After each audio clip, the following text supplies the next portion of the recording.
So I wanted to show you the business end of this generator. This is a Generac. It's a 7,500 kilowatt. It'll run almost everything on your house, except of course for maybe a hair dryer. Just kidding, but definitely not air conditioning. They have bigger models than that. This one will run all the necessities. It runs on natural gas instead of gasoline, and it's fully automated.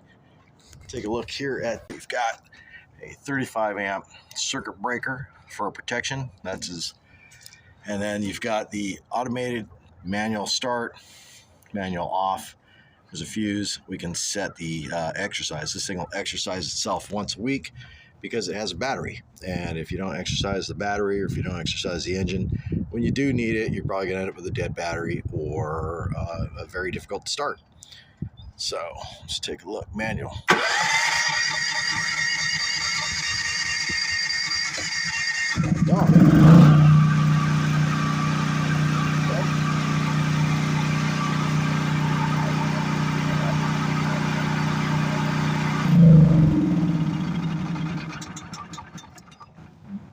Just a little test run. It's fully enclosed. There's the real work down there. This is a gas or propane powered motor spinning that generator. Again, it's all enclosed. It's fully weather protected. You can put this thing out in your backyard or up on a hill or even on a roof or something, and still be able to take care of business when things go. So anyways, also one thing to remember if you're considering one of these is placement. It should be placed away from the house, about 5 feet away from any door or window. In this case, the closest window there is about 6 feet away. We're a little limited because we are floating. This is a floating home, and it's not a whole lot of yard to put your generator. You can't put your generator out in the backyard. So this is where we have it. Try and keep it out of the elements, but also keep it out of the keep it from being too close to any of the windows. Now, since the kill switch for the generator is actually on the generator, we've gone ahead and wired up a remote kill switch. See that? Generator kill switch. So if this thing is on in the middle of the night and you want to go to sleep because it sounds like a lawnmower lawn's being mowed next door, you can come over here and flip that off, and this will keep the generator from automatically starting, or keep it from, or just basically turn it off. And then in the morning, you can flip it back on. The generator will sense that that it's allowed to turn on, and it'll turn on and do its thing until the power comes back on. Now with this generator, you have about 6,000 watts of usable power the entire time. It's not always enough to run an entire house, but it's enough to run the furnace, the refrigerator, and the important stuff, lights, TV, internet. You know, especially if you have teenagers, you better have that internet. Otherwise, it'll be like Lords of Flies. Anyways, with this smaller unit, you pick 8 of your existing circuits.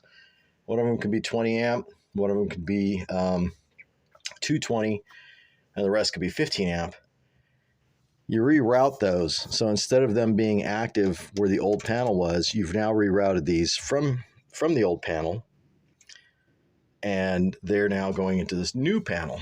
So if I need to turn off the power to anything, even with the regular power being on, this is where I would use it. And since most of the house is now wired into this, with the exception of some of the higher end stuff like jacuzzi and air conditioning, things like that, most of the time I'm just going to be looking here to see if there's an issue.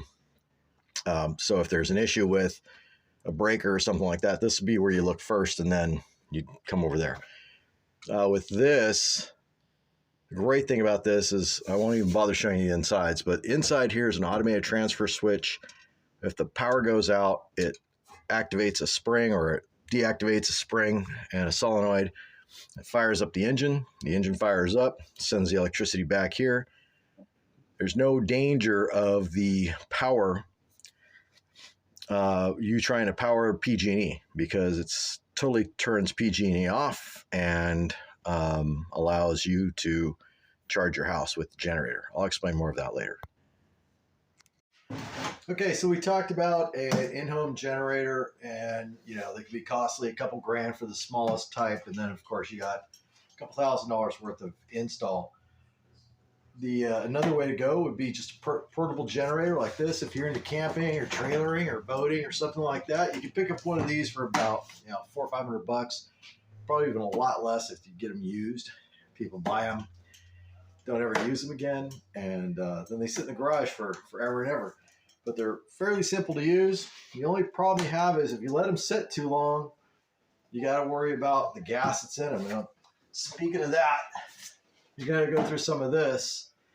You can't connect these to the main gas line at your house. You're gonna have to use some petrol, and this one will sit at idle with about a gallon of petrol. It'll take like 8 hours for it to go, but it'll keep the lights on, keep the refrigerator on, and TV, all important internet, all that stuff can run off of this, and you can be sitting pretty for a couple of gallons. You can pretty much spend almost a weekend. Let's see. Oh, but you got to plug an extension cord into this, and they're only 110. If you were to plug it into, say, your panel over here, one, it's illegal unless you actually are an electrician, you wire it up. But they do make dedicated circuits, so you can use a cheaper model like this, actually have it connected to the house. They call it an interlock switch, where it's a dedicated switch, or it's a dedicated inlet or outlet, and the only way to activate that outlet to combine with your house power is to actually turn off the power at the meter, or disconnect the breaker coming into the meter. So, but what if you don't want to spend a couple $100 or a bunch of money, or have this lawnmower kind of engine sitting in your garage for any length of time, because you're probably never going to use it, but you do want to keep something on hand just in case, because your computer is important. You got to work from home, you need to watch TV, whatever. Anyways, most bang for your buck is something like this. This is an inverter.